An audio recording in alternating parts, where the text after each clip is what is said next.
வணக்கம் and welcome to Emmy chilli. நான் ஷாலினி. இந்த வீடியோவில் மஸ்க்மெலான் ஐஸ்கிரீம், அதாவது முலாம்பழ ஐஸ்கிரீம் நாட்டு சக்கரை யூஸ் பண்ணி எப்படி வீட்டிலேயே செய்யறதுன்னு பார்க்கலாம். ரொம்ப ஈஸியான ஐஸ்கிரீம் தான் இது. நீங்கள் குக் பண்ணவும் தேவையில்லை. முலாம்பழம் சம்மருக்கு ஏற்ற ஒரு சூப்பரான ஃபுட்டுங்க. முலாம்பழத்தில் நிறைய வாட்டர் கண்டென்ட் இருக்கனால எப்போவுமே நம்மளை ஹைட்ரேட்டடாக வச்சுக்கிறதுக்கு இந்த முலாம்பழத்தை இந்த சம்மர் சீசனில் ரெகுலராக எடுத்துக்கோங்க. வெளியே மட்டும் இல்லை, உள்ளேயுமே, அதாவது நம்ம ஃபுல் பாடியையுமே நல்ல குளிர்ச்சியாக வைக்கக்கூடியது இந்த முலாம்பழம். ஸோ சின்னதாக ஒரு முலாம்பழம் நான் எடுத்திருக்கேன். ஸோ இந்த ஒரு முலாம்பழம் ஃபுல்லாக நான் போட போகிறதில்ல, தேவையான அளவு மட்டும் அதோட ஜூஸ் எடுக்க போகிறோம். நான் இன்னைக்கு செய்கிற ஐஸ்கிரீமுக்கு இதில் 3/4 அளவுக்கு நான் யூஸ் பண்ண போகிறேன். ஃபர்ஸ்ட் அதோட ஸ்கின்னை பீல் பண்ணி எடுத்துடலாம் தனியாக. முலாம்பழத்தில் மினரல்ஸ், ஆன்டி ஆக்சிடென்ட்ஸ், அதுக்கப்புறம் இது விட்டமின் சி இதில் நிறையா இருக்குது. ஸ்கின்னுக்கு நேச்சுரலாகவே ஒரு பளபளன்னு ஒரு க்ளோ கொடுக்கும் இது ரெகுலராக எடுத்துக்கிட்டா.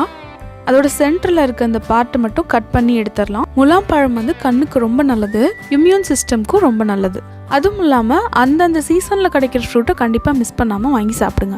ஸோ இப்போ இதை 2ஆக கட் பண்ணிவிட்டு சென்டரில் இருக்க அந்த சீட்ஸையும் ஸ்கூப் பண்ணி எடுத்துடலாம். ஸோ ஃப்ரூட்டை கட் பண்ணிவிட்டு அதுக்கப்புறம் நீங்கள் ஸ்கின்னை ரிமூவ் பண்ணணும்னா நிறையா வேஸ்ட் ஆகும். அதுவும் இல்லாமல் அது கொஞ்சம் கஷ்டமாகவும் இருக்கும். அதுக்கு நீங்கள் ஸ்கின்னெல்லாம் இந்த மாதிரி ரிமூவ் பண்ணிவிட்டு அதுக்கப்புறம் நீங்கள் கட் பண்ணி ஃபுல்லாக எடுத்துக்கலாம். நிறையா பழம் வேஸ்ட்டும் ஆகாது, நம்ம ஃபுல்லாக யூஸ் பண்ணிக்கலாம்.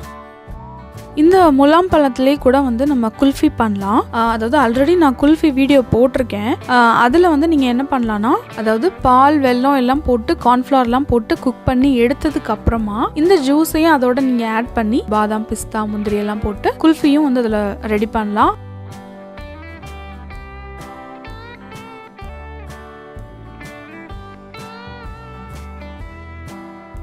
இப்போ கட் பண்ண ஃப்ரூட்டோட பல்ப் எடுத்துக்கலாம். ஸோ நான் ஒரு மிக்ஸி ஜாரில் போட்டு ஜூஸ் எடுத்துக்கிறேன்.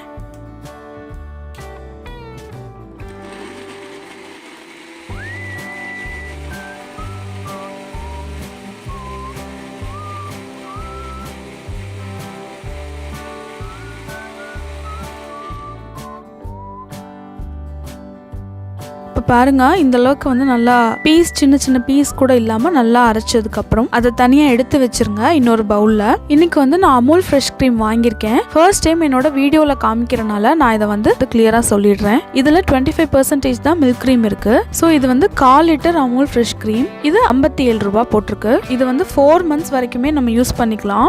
பட் ஓப்பன் பண்ணிட்டீங்க ஒன்ஸ்னா அதை 2 நாள்லேயே ஃபினிஷ் பண்ணிடுங்க. அதுவும் ஃப்ரிட்ஜில் வச்சு தான் யூஸ் பண்ணணும். அண்ட் ப்ரிசர்வேட்டிவ்ஸ் எதுவுமே இதில் இல்லை அப்படின்னு போட்டிருக்கு. பட் எனக்கு ரியலா அதெல்லாம் என்னன்னு தெரியல. இந்த மில்கி மிஸ்ட் இல்லைன்னா சம் அதர் ப்ராடக்ட் 45% கூட ஃபேட் க்ரீம் இருக்கும். அது யூஸ் பண்ணீங்கன்னா இன்னும் நல்லா திக்கா கூட இருக்கும்.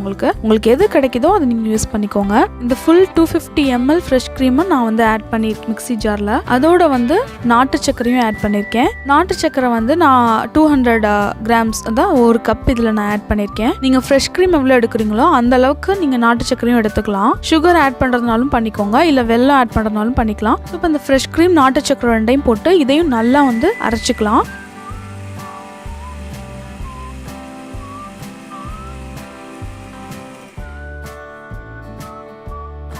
நல்லா கிரைண்ட் ஆனதுக்கு அப்புறம் இப்போ அந்த பல்ப், அதாவது நம்ம அரைச்சி வச்சிருந்தோம் இல்லையா முலாம்பழம், அதோட ஜூஸை நான் ஆட் பண்ணிக்கிறேன். மெஷர்மெண்ட்காக நான் இந்த கப்பில் காமிக்கிறேன். ஸோ இது 200 ml. ஸோ இன்னும் ஒரு 50 ml ஊற்றி மொத்தமாக 250 ml எடுத்திருக்கேன். அதாவது 250 ml ஃப்ரெஷ் க்ரீம்னா 250 ml இந்த ஃப்ரூட். மீதி ரிமைனிங் இருக்கிறது நான் யூஸ் பண்ண போகிறதில்ல. க்ரீமியாக அதிகமாக உங்களுக்கு வேணும்னு நினச்சிங்கன்னா நீங்கள் இந்த முலாம்பழத்தோட கண்டென்ட்டை கம்மியாக எடுத்துக்கோங்க. ஸோ இப்போ இதோட நான் 1/4 டீஸ்பூன் அளவுக்கு வெனிலா எசன்ஸ் ஆட் பண்ணியிருக்கேன். இது ஆப்ஷனல் தான், உங்கள் விருப்பம். ஸோ இதையும் போட்டு நல்லா அரைக்க போகிறோம். அவ்வளோதான். இதை அரைச்சதுக்கு அப்புறமே நமக்கு ஐஸ்கிரீம் ரெடி ஆகிடும்.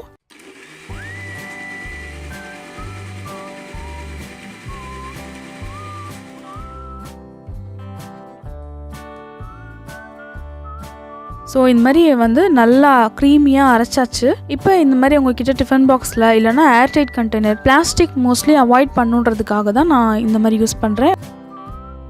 இந்த டிஃபன் பாக்ஸில் நம்ம அரைச்சி வச்ச அந்த க்ரீமையும் நான் ஊற்றிட்டு ஃப்ரிட்ஜில் 8 hours ஸ்டோர் பண்ணி வச்சிடலாம்.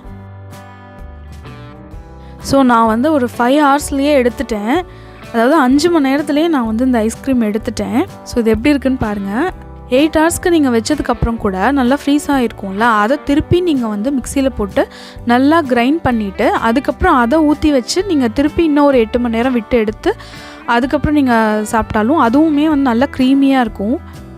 நானே வந்து உண்மையாக சொல்லிடுறேன், அவ்வளோ பொறுமை இல்லாதனால நாங்கள் வந்து ஒரு 5 மணி நேரத்துலேயே இந்த ஐஸ்கிரீம் நான் வந்து எடுத்துட்டேன். பட் நீங்கள் வந்து கண்டிப்பாக 8 hours வச்சு எடுங்க. முலாம் பழத்தோட ஸ்மெல் வந்து ரொம்ப நல்லா ரெஃப்ரெஷிங்காக இருக்கும். ஸோ மேலே சும்மா பாதாம் உங்கள்கிட்ட ஏதாவது நட்ஸ் இருந்துச்சுன்னா போட்டுக்கோங்க. ஸோ நம்மளோட இந்த முலாம் பழ ஐஸ்கிரீம் ரொம்ப அழகாக வந்து ரெடி ஆயிடுச்சு. அந்த முலாம் பழம் நம்ம வாங்கிட்டு வந்து வச்சாவே வீடே வந்து அதோட ஸ்மெல் பயங்கரமாக இருக்கும். அதோட மனம் வந்து ரொம்ப நல்லாயிருக்கும். அதுலேயும் ஐஸ்கிரீம் சாப்பிட்றப்போ அந்த ஸ்மெல் வந்து நிஜமாவே அந்த ஃப்ளேவர் வந்து சூப்பராக இருக்கும். ரொம்ப ரியலிஸ்டிக்காக இருக்கும். நம்ம வந்து ஆர்டிஃபிஷியலாக எசன்ஸ் எல்லாம் ஆட் பண்ணால் கூட இவ்வளோ ஒரு வாசனை வந்து அதில் வராது. அடிக்கிற வெயிலுக்கு நம்ம மெல்ட் ஆகாமல் இருக்கணும்னா கண்டிப்பாக இந்த மாதிரி குளிர்ச்சியான ஹெல்த்தியான ரெசிபிஸ் வீட்லேயே செஞ்சு சாப்பிடுங்க. இந்த முலாம்பழ ஐஸ்கிரீம் உங்களுக்கு கண்டிப்பாக பிடிச்சிருக்கும்னு நினைக்கிறேன். பிடிச்சிருந்துச்சுன்னா லைக் பண்ணிவிட்டு கமெண்ட் பண்ணுங்கள். யாரெல்லாம் ஹெல்த்தியாக இருக்கணும்னு நீங்கள் ஆசைப்படுறீங்களோ அவங்களுக்கு இந்த ரெசிபியை கண்டிப்பாக ஷேர் பண்ணுங்கள். இன்னும் என்னோட சேனலை சப்ஸ்கிரைப் பண்ணல அப்படின்னா ப்ளீஸ் அதை வந்து ஃபஸ்ட்டு சப்ஸ்கிரைப் பண்ணிவிட்டு பெல் ஐக்கானையும் ப்ரெஸ் பண்ணிடுங்க. ஆரோக்கியமான உணவை அறுசுவையோடு சாப்பிடுங்க. தேங்க்யூ.